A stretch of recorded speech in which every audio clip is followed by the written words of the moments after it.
My name is Nils Mueller. I'm an interventional neurologist and I head the neurointerventional service at Delray Medical Center. I, together with a team of neurologists, neuroradiologists, and neurosurgeons, provide the staff for the Comprehensive Stroke Center at Delray Medical Center. We employ advanced imaging techniques to select patients for treatment options that haven't been available 5 years ago. We are now able to treat patients outside of established time windows with catheters that have much higher efficiency in opening blocked blood vessels. And we can now treat patients from the groin for conditions that previously required open brain surgery, and we achieve much better outcomes with these technologies.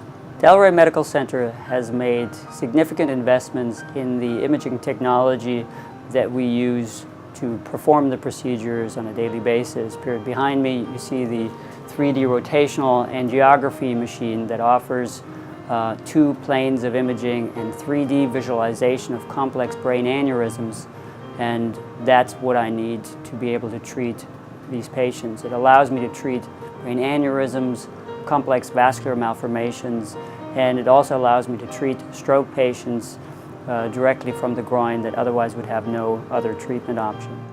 That night I went to sleep, I felt fine, and then I went to get up out of bed and I couldn't lift my body out of the bed. I called my husband and he said he'll call 911, and they came and they took me to the Delray Medical Center.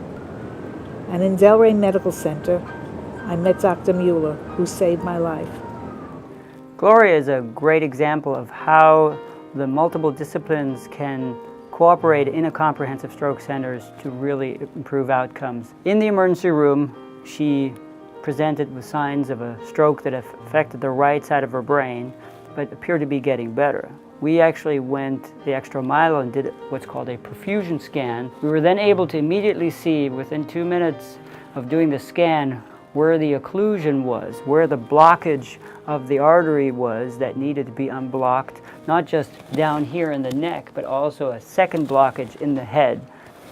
And we were able to show then on our intervention that this is actually the case. We were able to show the blocked artery go right through the blockage, put a little parachute through it to capture pieces from the blockage and then unblock it with a stent.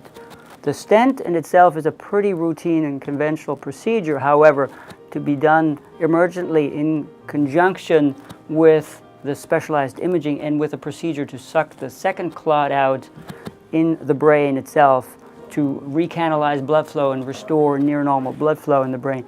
This procedure can only be done in a comprehensive stroke center. She was sitting on the couch and all of a sudden she got a terrific headache. And she turned around to me and she says, "Mike, I got a terrific headache, call 911. I got to Bethesda and they told me they're gonna transfer her over to Delray because they're not equipped to handle her problem. So they took her in the ambulance.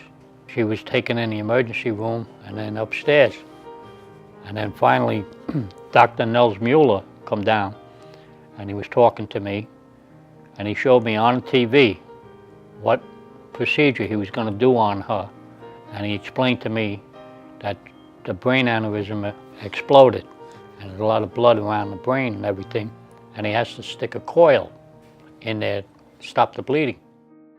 Linda is another great example of how a comprehensive stroke center can expand the treatment options for patients with complex cerebrovascular conditions. She presented with a ruptured brain aneurysm to an outside facility that manifested itself with the worst headache of her life. In her situation, the aneurysm had spilled blood around the brain and was visualized on a special MRI scan called MR angiography. You can see it's about 2 millimeters in size, or the size of the inside of a pen.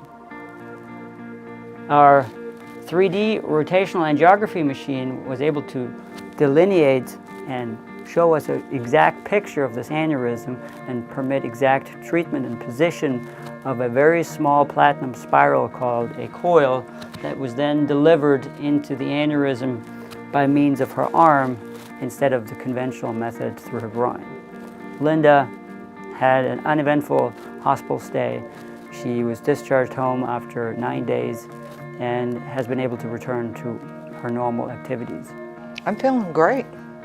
And people just look at me and they say, I can't believe you had a brain aneurysm. You know, I said I did, but I was sent to the right place. It has been a great experience to be part of this team and being able to see the changes that it makes in patients' outcomes and lives. The care was excellent. The nurses were excellent, and Dr. Mueller is an angel. You know, thank God that I got him, but I mean the help, and I'm not kidding, because I would sit here and tell you. Most of the time I was out of it, but if I put my hand up, they were right there, right on top of me. I couldn't believe it.